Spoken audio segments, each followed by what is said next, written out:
여러분, 규칙이랑 원칙, 이 둘이 딱 부딪히면 어떻게 될까요?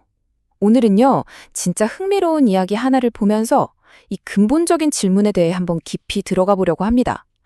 이게 보면 정말 사소해 보이는 사건에서 가장 큰 질문이 시작될 때가 많거든요. 자, 본격적으로 들어가기 전에 이 질문 한번 같이 생각해 볼까요? 규칙이 과연 사람보다 더 중요할 수 있을까? 오늘 우리가 나눌 이야기의 가장 핵심적인 질문이 바로 이거예요. 사실 규칙이라는 게 우리를 지키려고 있는 건데, 만약에 그 규칙 때문에 사람이 오히려 더 힘들어지고 옥죄어진다면 그때는 어떻게 해야 할까요? 네, 그럼 첫 번째 사건부터 바로 들어가 보죠. 배경은 유대인들에게 아주 중요한 날인 안식일이고요. 장소는 어느 밀밭입니다. 여기서 정말 별거 아닌 것 같은 작은 행동 하나가요, 어마어마한 논쟁을 불러일으킵니다. 상황은 진짜 간단해요. 예수의 제자들이 길을 가다가 배가 너무 고팠나 봐요. 그래서 지나가던 밀밭에서 이삭을 좀 잘라 먹은 거죠. 뭐 배고프면 그럴 수 있잖아요? 정말 자연스러운 행동이었는데 문제는 이 평범한 모습을 아주 매서운 눈으로 지켜보고 있던 사람들이 있었다는 겁니다.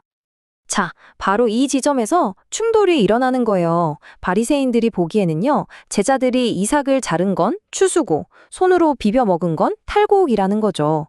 한마디로 안식일에는 절대 하면 안 되는 노동을 했다, 이렇게 본 거예요. 근데 진짜 재미있는 건 원래 율법에는 배고픈 사람이 손으로 이삭 따먹는 걸 허용하고 있었다는 사실입니다. 그러니까 문제는 율법 자체가 아니었던 거죠. 율법에다가 자기들만의 빡빡한 규칙을 막 덧붙인 게 문제였던 겁니다.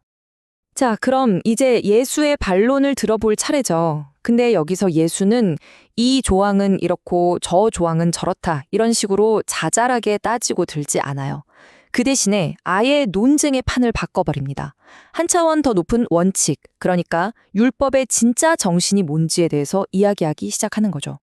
그는 다름 아닌 바로 그들이 신성하게 여기는 경전에서 두 가지 예를 딱 가져옵니다. 첫 번째는 이거예요. 그렇게 존경하는 다윗 왕도 배가 고팠을 때는 규칙을 깨고 제사장만 먹을 수 있는 빵을 먹지 않았느냐. 그리고 두 번째, 성전에서 일하는 제사장들은 안식일에도 계속 일하는데 왜 그들은 죄가 없다고 하느냐. 이 두 가지 예시는 뭐예요? 결국 사람의 절박한 필요가 형식적인 규칙보다 우선할 수 있다는 걸 보여주는 아주 강력한 증거였던 거죠. 그리고 바로 이 말이 나옵니다. 이 모든 논쟁을 꿰뚫는 한마디. 나는 자비를 원하고 제사를 원하지 않는다. 이 구절을 인용하면서 율법의 심장에는 그냥 규칙 지키는 제사가 있는 게 아니라 사람을 향한 자비가 있어야 한다고 아주 그냥 못을 박아버리는 겁니다. 바로 여기서 결정적인 차이가 확 드러나는 거죠. 바리새인들은 성경에 글자는 줄줄 꿰고 있었을지 몰라도 그 글자 속에 담겨있는 자비라는 마음, 그 정신은 전혀 이해하지 못했던 거예요. 그러니까 어떻게 돼요?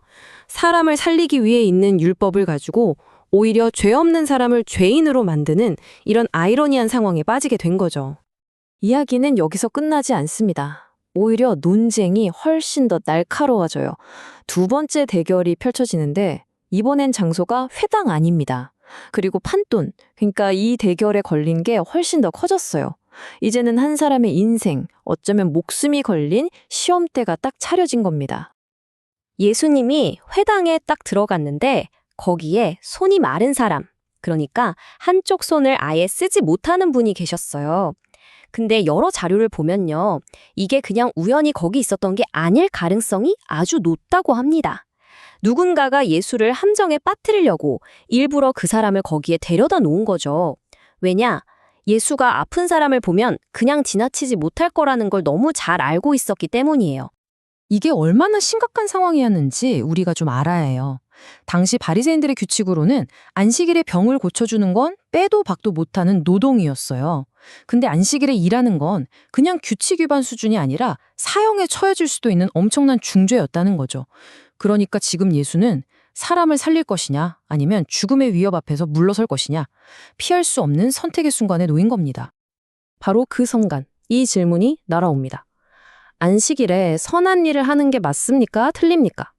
와, 이거 정말 교묘한 질문이죠. 맞다고 하면 율법을 어긴 범죄자가 되는 거고, 틀리다고 하면 자기가 지금까지 가르쳐온 모든 걸 스스로 부정하는 꼴이 되는 거예요. 완전 진퇴양난의 덫이었죠. 하지만 예수는 그들의 그 복잡하고 교묘한 덫을 아주 단순하고 명쾌한 누구나 공감할 수 있는 상식으로 받아칩니다. 뭐라고 하냐면 여기 있는 당신들 중에 안식일이라고 해서 구덩이에 빠진 자기 양을 보고 그냥 내버려 둘 사람이 누가 있느냐 이렇게 묻는 거예요. 이 질문 앞에서는 아무도 대답할 수가 없었죠. 그리고 이어서 누구도 반박할 수 없는 결론을 딱 내립니다. 하물며 사람이 양보다 얼마나 더 귀하냐. 이 한마디로 그 빽빽하고 경직된 규칙의 벽을 그냥 무너뜨려 버린 거예요. 그리고 선언하는 거죠.